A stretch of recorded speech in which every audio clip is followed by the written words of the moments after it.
In part 1, we covered awareness, maturity levels. In part 2, we focused on the 4 priority controls.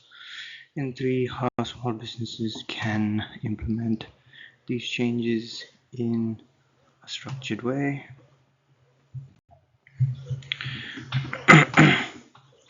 Small businesses understand the risks and struggles with execution, security, implementation. Often becomes reactive instead of proactive. Limited IT resources, competing business priorities, lack of structure and planning. So these can be some of the things where we're lacking, and then you have MSPs and other providers just trying to make a quick buck off these businesses.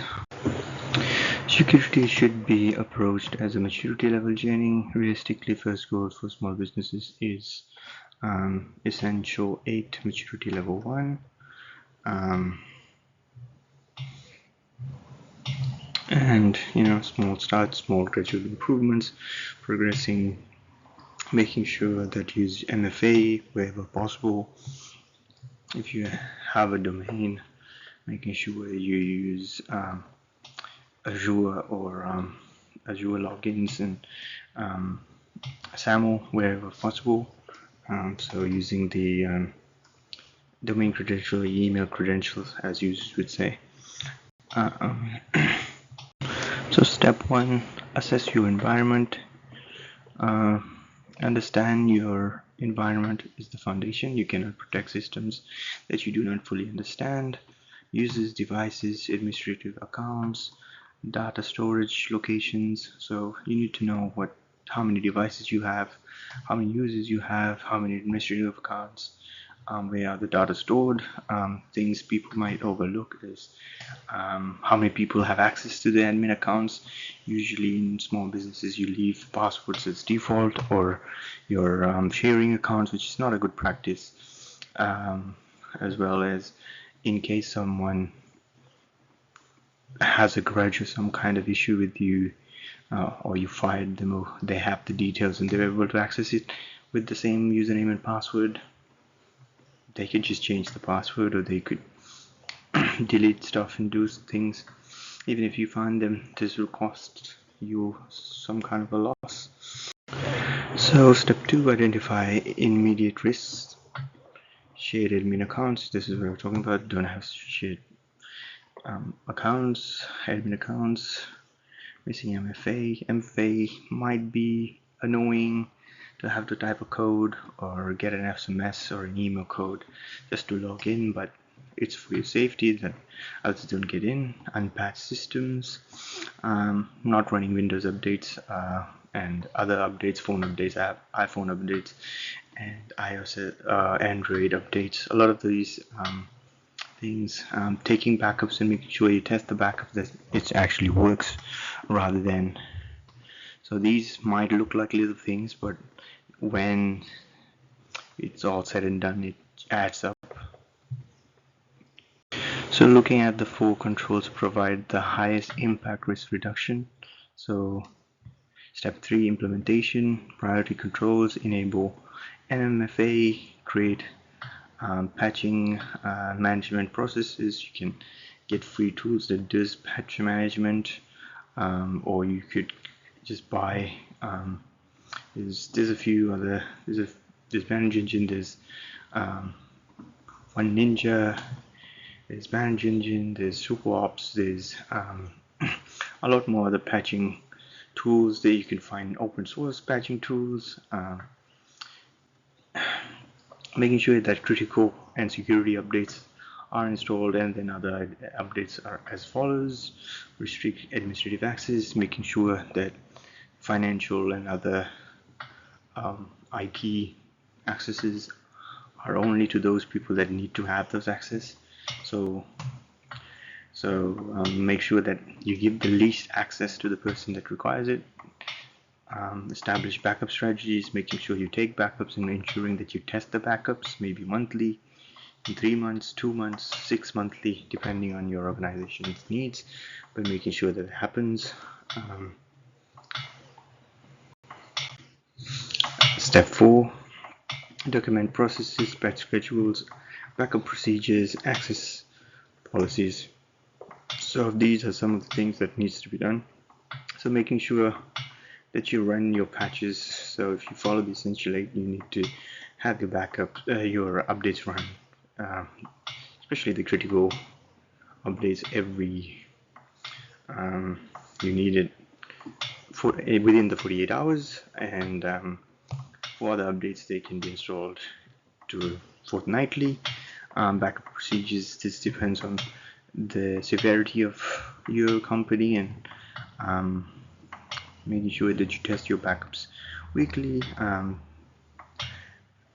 or monthly scheduling. Access control policies, making sure you have processes of how people get access to things. It's not just that someone just asks for access. Oh, I need access to this. Why do they need access to it?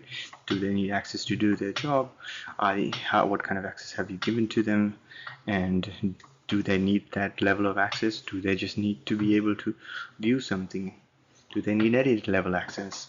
Making sure that you understand the needs rather than just giving them access, which might cost you in later on in the business. User awareness, significant improvement, and security measures. So step 5, training users. Phishing awareness, there's a lot of phishing, spam, phishing, ensuring that users know what emails, SMSs are fake, what calls are fake. Passwords hygiene, don't stick passwords on your laptop or your desktop or the back of your phone.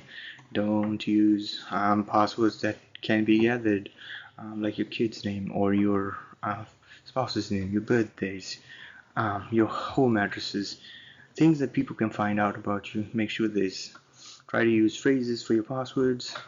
Incident reporting, making sure if there is an incident where your password was leaked or anything significant, if there was some kind of someone used their privilege to do some malicious activity, make sure there's a process to how they can report it and what they need to do, steps.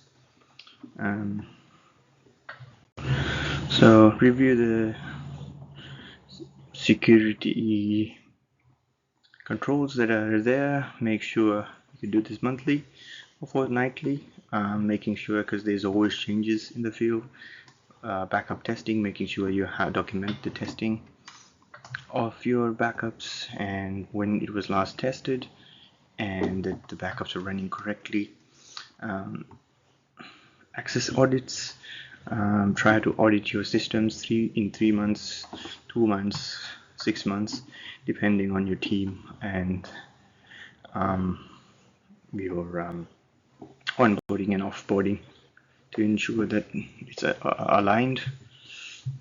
Example of implementation plan: month 1, MFA and patching; month 2, administration review; month 3, backup and testing. So MFA, you enable forcing the backups, forcing the MFA, so the two-factor authentication, ensuring that the updates, running the critical updates, reviewing the privileges, making sure that people that just need access and have access to what they only need, they do not need admin access. Backing up, making sure backups are running properly, reviewing that the backups can work, coming up with a test report which you can keep in case something happens. So key implementation principles. So the goal is continuous improvement rather than perfection. Progress over perfection. So there's always be things that you can improve and focus on. So focus on risk reduction. So reducing the surface area where attacks can happen. Consistency, it matters, making sure that you're consistent, you're paying attention to all the things that you have, that you know the details, it's fully documented, what are the passwords, where it is used, using a password management tool and things like that.